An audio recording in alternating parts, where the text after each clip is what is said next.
my Christian journey, I think, best begins when I was about 14 years old, in which I had a very deep experience of the presence and the love of God in my life. Now, that wasn't divorced from my previous background because my parents raised me in a faithful, good Presbyterian home.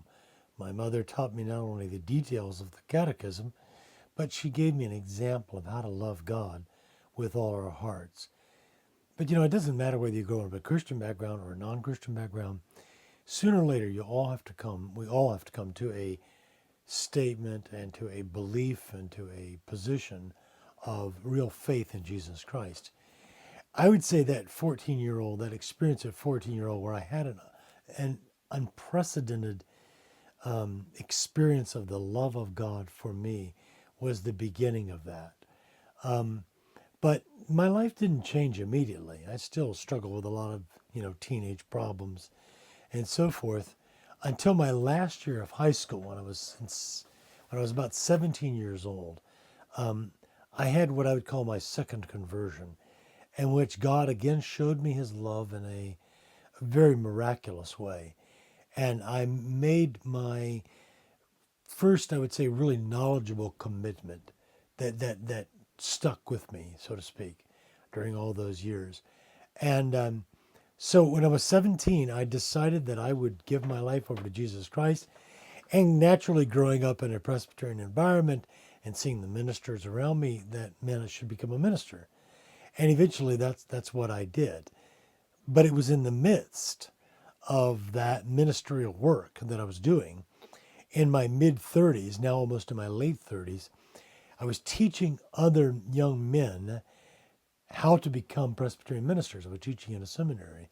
And it was during that process that I began to read and to study Catholicism. Because I came to the realization that what I thought I understood about it wasn't true. And that what I needed to do, to be honest, was to read the actual documents themselves and see what they said and talk to people who were knowledgeable Catholics. And the more that I did that, I began to realize that the Catholic Church had something I didn't have. And that is, it had the Bible. We had the Bible. It had worship, Christian worship. We had that. It had a system of doctrine, and it had a system of morals. But what I found in Catholicism was that all of this was sort of mixed and combined in a beautiful way that led to a deeper faith in Christ and a greater spirituality.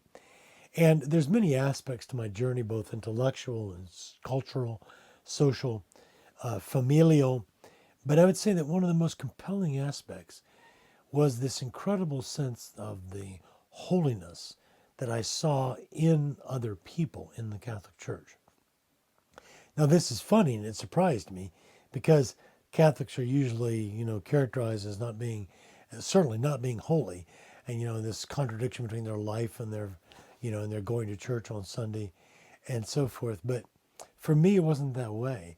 I saw in certain Catholics an incredible amount of faith and love of God. And I could see that I didn't have that yet. And I wanted that. So I was attracted to the Catholic Church because it appeared to me to be the fullness of the faith.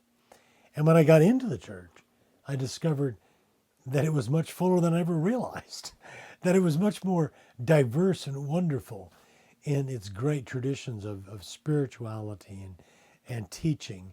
And so I've never regretted a day of becoming a Catholic.